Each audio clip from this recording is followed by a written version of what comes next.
What is actually the most important question to be asked is not whether we like the character, but whether the player is actually enjoying playing that character, or if they have to kind of jump through hoops to kind of find ways to just squeeze by or enjoy it. Approximately 20% of the gamers who come through my games, and this has been pretty universally true, about 20% of gamers who come through my games and stick with them long term will end up switching out a character at least once, if not multiple times. Hello friends, welcome back to the channel. I'm the GM Philosopher, and this is GM Philosophy. This is the channel where we empower game masters to run better games.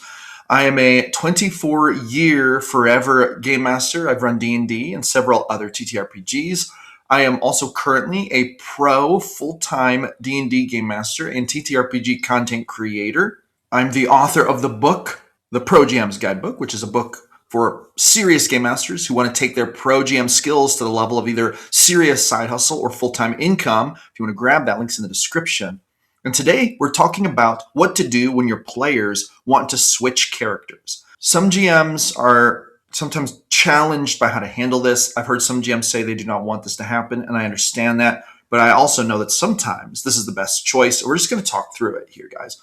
So let me give you a little background. In two of my games that I'm running, two of my pro games I'm running right now, I have characters who have decided within the past 3 weeks that they wanted to retire or switch out the character they were running before and to introduce a new character at the same level.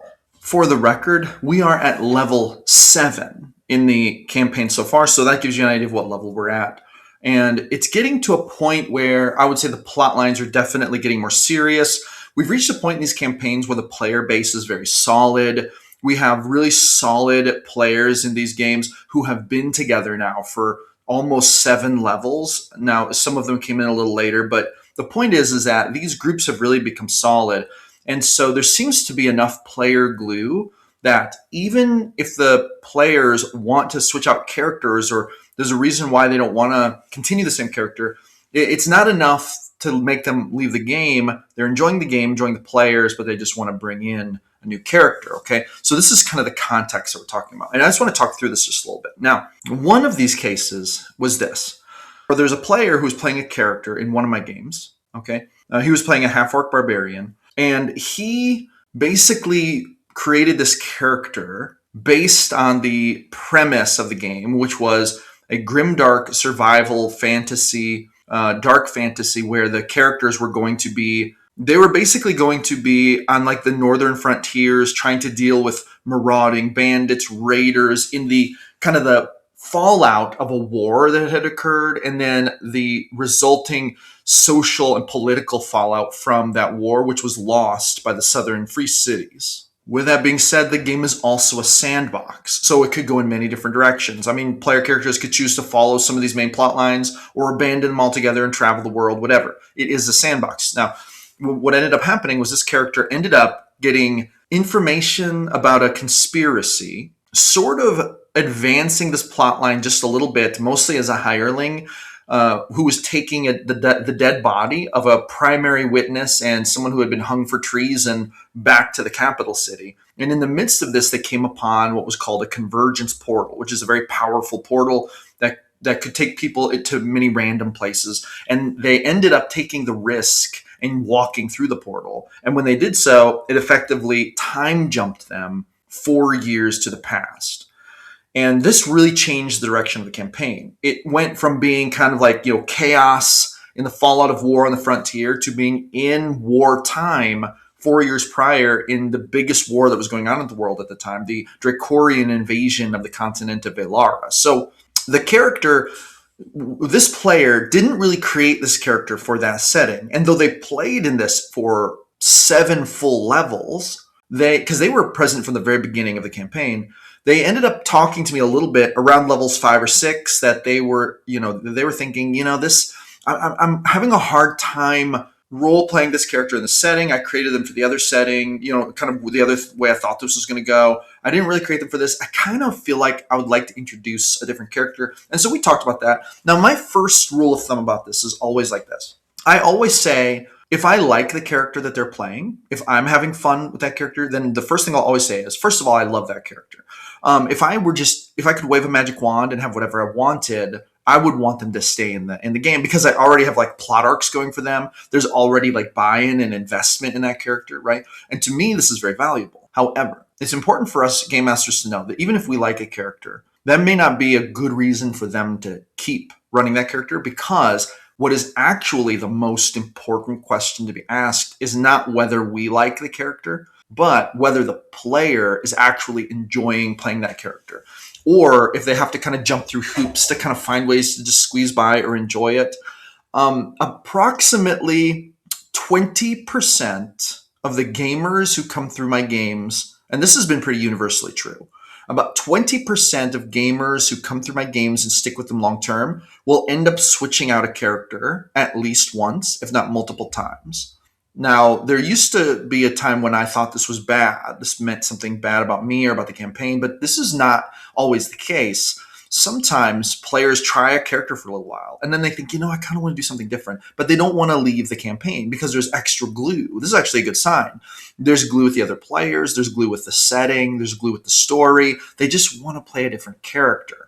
I've even had players ask me, I love the story, I love where my character's at in it, but I don't really like my character. Is there any way I could like just retcon reality and put a new character right in the same place? I mean, literally with the same plot lines, the same equipment, with the same party. I just want a different character. Like I've literally had players request this. Okay, so this is kind of fun and interesting.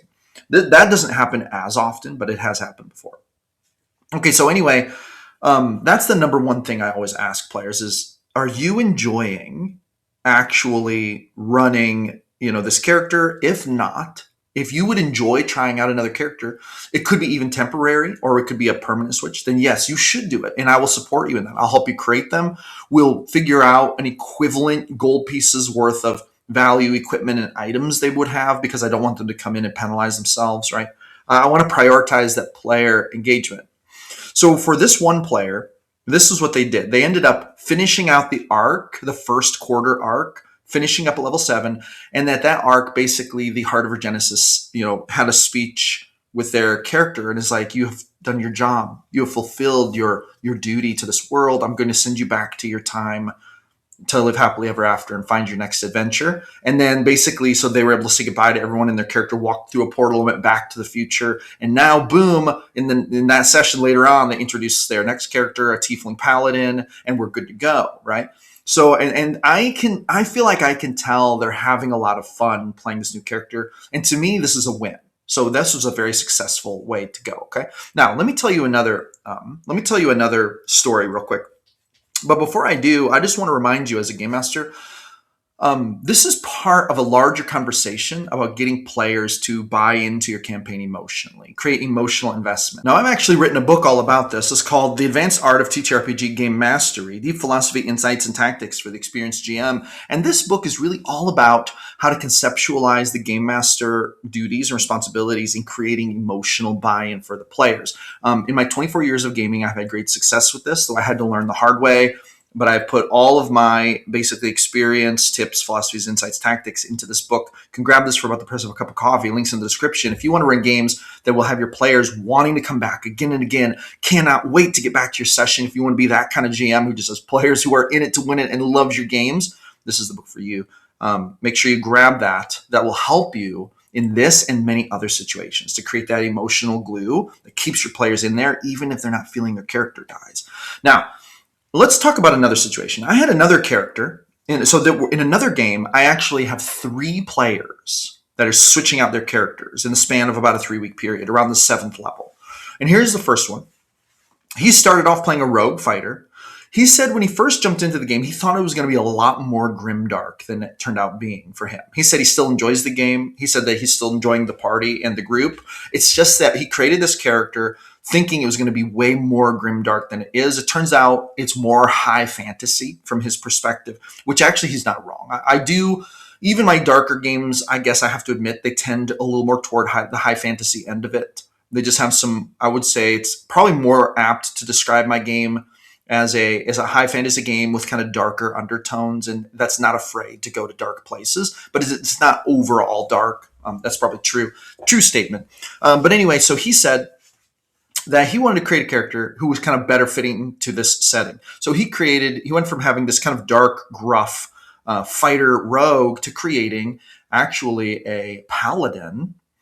This is very interesting. All these players who are going to start playing these more melee characters are switching to paladins because I think it's because of the deep religious undertones of the game. But anyway, so he created a paladin, has like a mount. We like homebrewed him an artifact weapon that's going to level up with him. Very, very cool, very fun. And then he jumped back in. So basically, what happened is the same thing.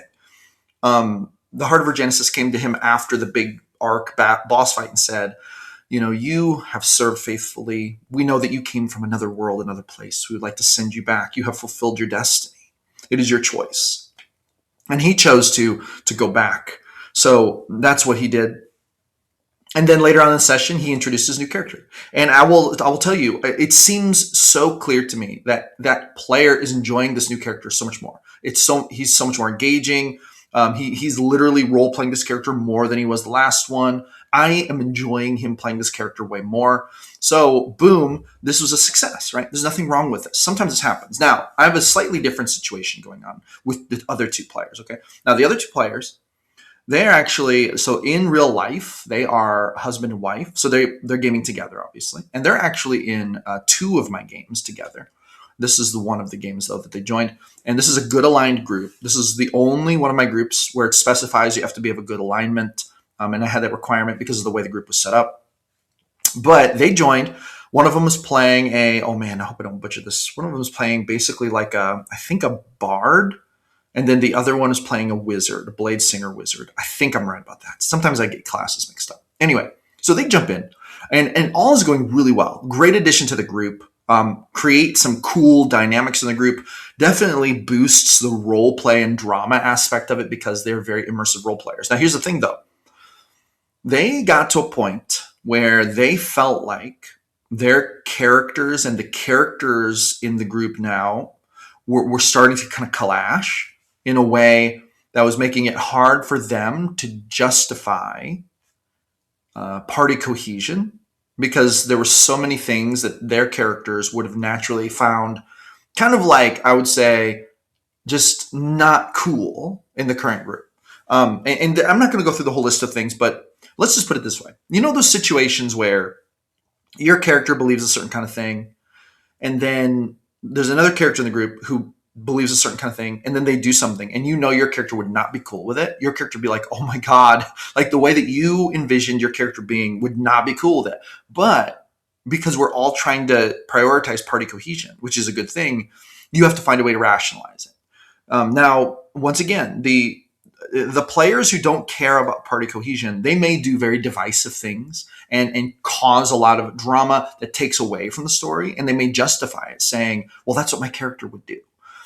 But then party cohesion minded players who are definitely players who are going to contribute to a better experience, they are going to more think, okay, my character would think a certain kind of way about this. How could they handle it? And then how could I justify it in a way that's not going to completely derail party cohesion?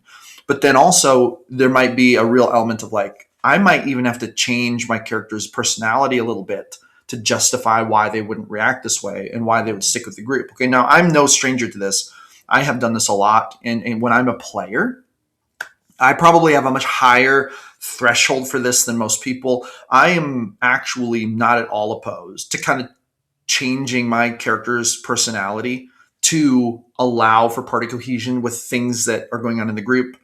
But I'm probably way more willing and more comfortable with that than most players are. So these players, I would say, are like medium comfort to that. And they reached a point where they're having to do that so much that actually the way we kind of talked about it and the way it shook down was they got to a point where they were needing to make so many sort of like in-game justifications, concessions, jumping through mental hoops, trying to prioritize party cohesion, that it was actually becoming not fun doing what I would say all of that role play, intellectual, social work so often. It just seemed like there was so much friction that it was becoming not fun for them. So what they decided to do was to say that these two were going to go off on their own quest, because they kind of have another arc. They were like pursuing their daughter who was kidnapped, and the group was going to focus on that at some point, but they haven't done it yet. So they were like, we're going to just role play that they got impatient and they bounced. They wanted to find their daughter, and they did not believe this group was going to be doing it soon enough. So they bounced. And there were other things going on recently that prompted this. I'm not going to go deep into it. But, and then they're like, and then we're going to bring in some new characters who we think will like fit a lot better with the current group makeup and such and such. So, this once again, I have no problem with this. I think that this is healthy. I think that sometimes this is just more fun, right? I think that players sometimes just need to switch out characters. This could be a very valid reason to do it. I would much rather see this happen than for people to like get frustrated or not have fun playing their characters and then maybe like leave the game or actually feel resentful of the other players. Like, this is I think acceptable. And drop me a comment. Let me know what you think of these scenarios. Would you have allowed players to switch out characters? Yes or no? Why or why not? I'd love to hear it. And here's my final sort of take. And here's what I want to leave you with.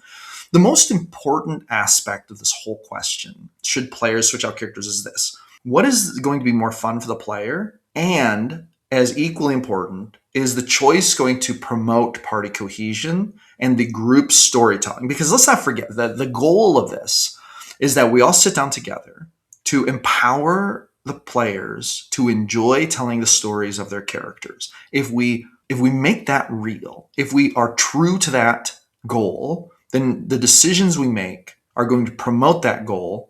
And we have to stay focused on that. Like that has to be our North Star. So if the player is switching out characters is going to take us toward that goal better, that's what we want to do. If that's